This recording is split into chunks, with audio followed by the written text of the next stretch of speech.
Many places across the globe are home to rare ecosystems, more still to a wealth of clues about an ancient past, and even more to local legend. Few can capture the imagination of all three, and in the UK, perhaps none better than here in Dartmoor.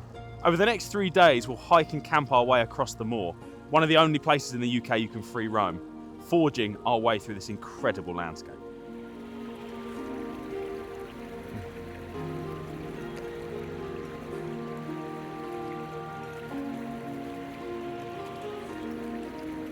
As we follow this stretch of babbling brook, we come across the most ancient woodland in Britain, Wistman's Wood. Here the twisted branches date back to prehistory, and dwarf oaks and moss-covered boulders have lain untouched for millennia. Though now only 8 acres, it's one of the few places in the UK that reflects the temperate rainforest as it was before a Bronze Age agricultural clearing. But that's not only what makes it special. Wistman's Wood looks like a fantasy forest, and mystery envelops the whole environment here. Even the name has origins unknown.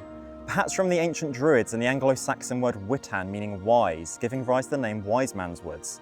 Or possibly from a local dialect word wisht meaning eerie, pixie-led or haunted.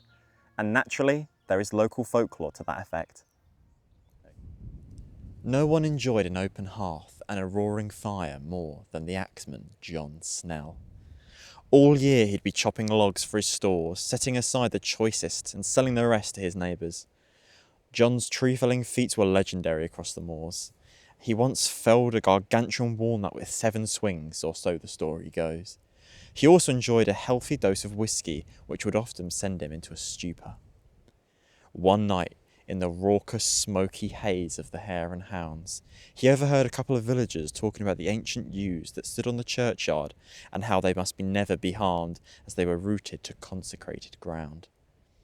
Nothing burns as slowly as old yew, bellowed John, rising from his stall and towering above the surprised patrons.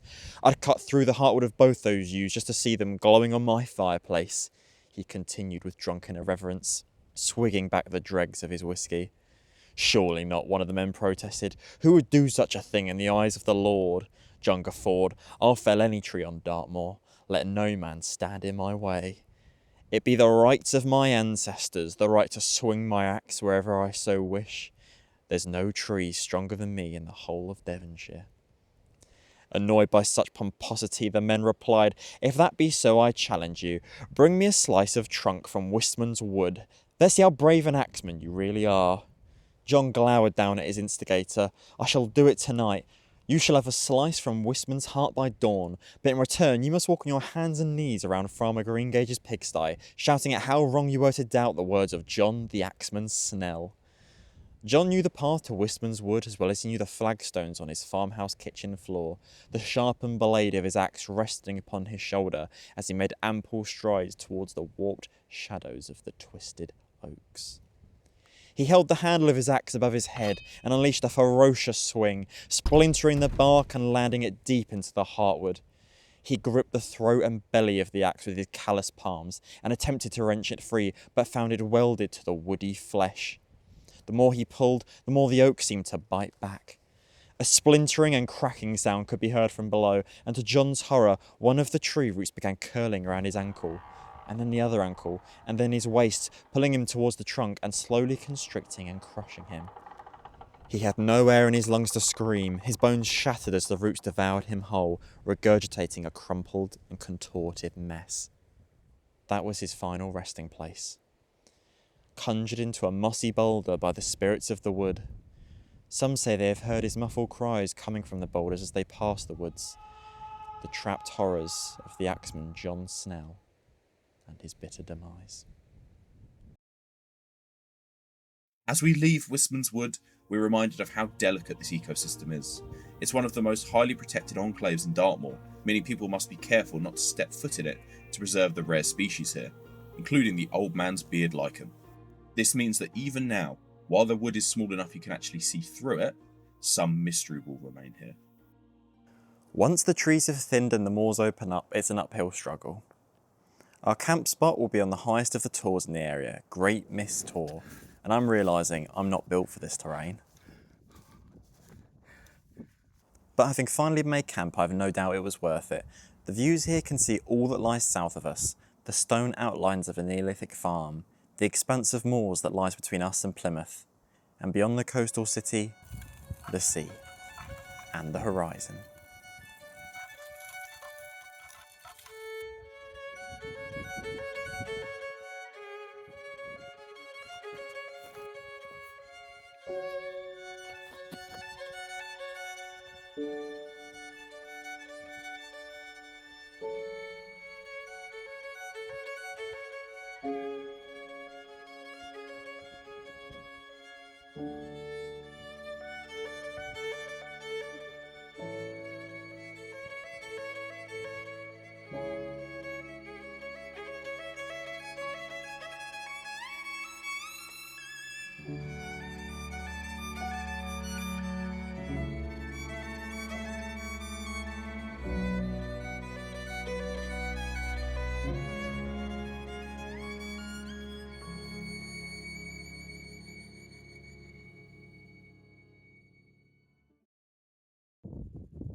When the morning comes, we take in the whole panorama one more time.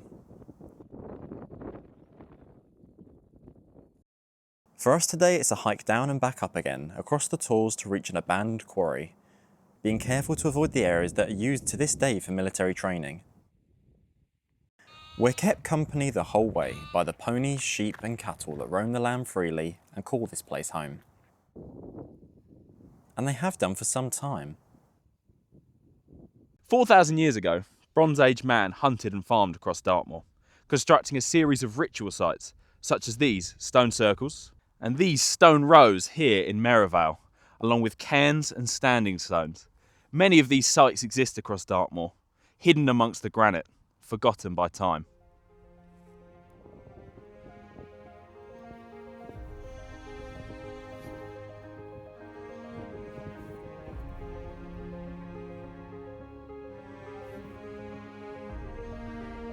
Around 1000 BC, the Neolithic settlements were finally abandoned, but their imprint on the land remains, like at that farm stone border we saw last night, or these pillars that jut out of the landscape. These come from the 280 million year old granite rock under the whole region that eroded away to form Dartmoor's characteristic rocky peaks, known as Tors. And we weren't lying when we said this place was also home to a rare habitat. Dartmoor is actually classified as a Celtic or temperate rainforest, more threatened globally than the tropical rainforest. These are only possible in areas close to the influence of the sea, with high rainfall and low variation in temperature, and you can see here how rare that is to find.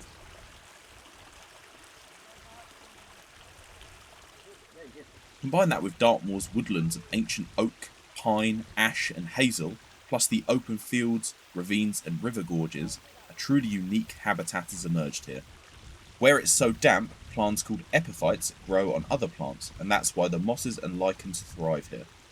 Many of the endangered species found here can only exist because of these conditions, but they are delicate and rely on lower air pollution and lack of human activity, which is why efforts like the preservation of Wisman's wood is so important for the species that rely on the UK's own shrinking rainforest.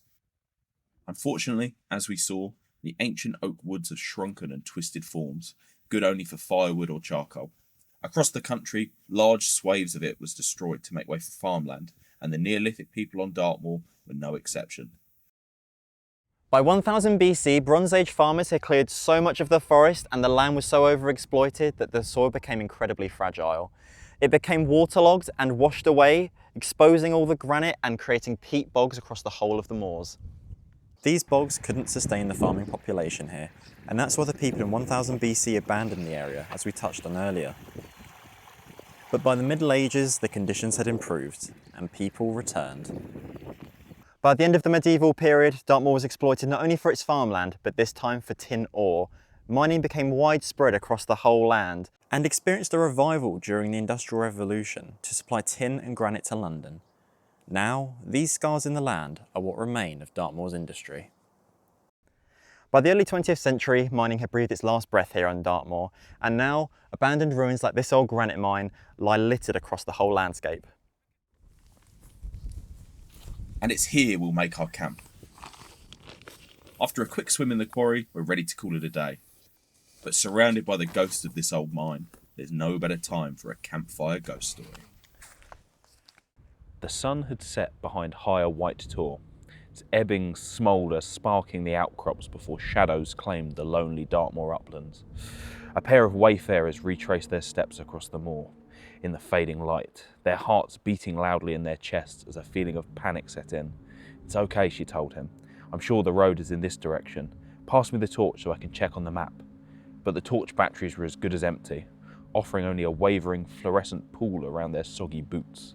The thick drizzle had blotched the ink and torn the seams of their map, confirming what they both knew but were too scared to admit. Strange and twisted shapes reached out from the dark, the gnarly tangles of Wisman's wood. He slipped, whisking his heel across a moss-covered boulder. He slid down another into a pocket gully, buckling his leg. "Damn it," he winced, strangling his pain into a whisper. A sprayed ankle to add to their list of worst-case scenarios.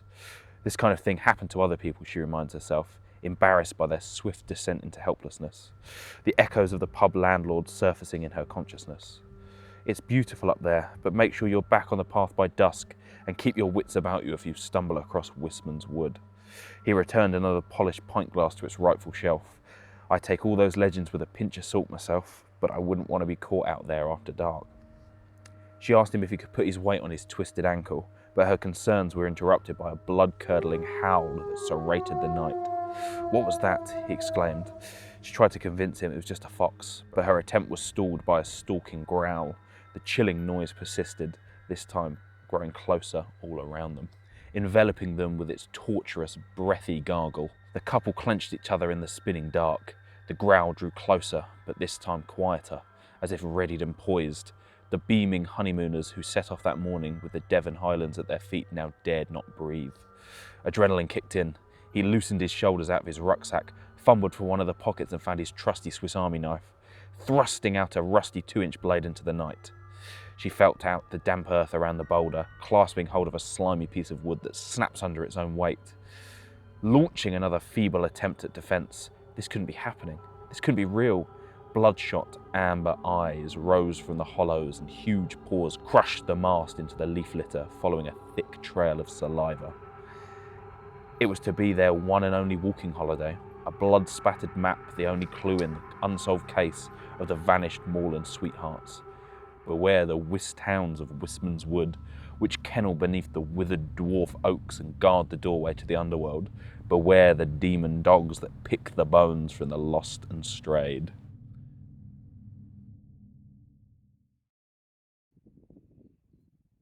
When morning comes, we haven't encountered the whist hounds, but we have had some visitors. After the Bronze Age deforestation, Dartmoor became mainly pasture for animals. However, in the 1300s, outbreak of disease led to a decline of even that, and shortly after the Black Death followed. Now Dartmoor remains home to herds of grazing sheep, cattle and ponies, here since the very beginning 4,000 years ago, and become so iconic that in 1951, when Dartmoor was designated one of the first national parks, the pony was chosen to be its logo. But these aren't all the animals that have ever roamed this land. In the 1980s, blurry photos and rumoured sightings of a big cat swirled around Dartmoor. No native creature fit the description, and when animals were found dead, ravaged by some beast, the legend of the Beast of Dartmoor was born. But not all folk tales remain mysterious. Newspaper journalists investigated after some decades and came across a woman called Mary Chipperfield. It turns out that Mary ran a zoo in Plymouth, and after being forced to close, released her 3 favourite pumas onto the moors in 1978. 2 others were actually transferred to a zoo inside Dartmoor that would later inspire the film We Bought a Zoo. At the time, her actions were legal, and by all means it looked like the monstrous beast of Dartmoor was just 3 pumas living their life. But folklore is particularly prevalent here, and not all of them are so easily explained. In 1921, along this very road between the towns of Princeton and Postbridge, there were reports of a pair of hairy hands gripping the handles of motorcycles or steering wheels and veering them off the road. One man died and several others came off the road uninjured but making these reports, before it was eventually investigated and decided that it was the camber of the road that needed repairing. However, on the last sighting, they were reported to be climbing up the walls of the caravan and tapping on the window of a terrified woman. She reported making the sign of the cross on her chest and praying, and that was the last anyone saw of the hairy hands.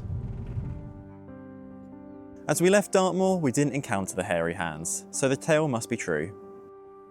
But this trip was really only the tip of the iceberg. It'd be impossible to cover everything interesting or beautiful about this place in one go. So when you're ready to come and explore for yourself, the ponies will be here waiting for you.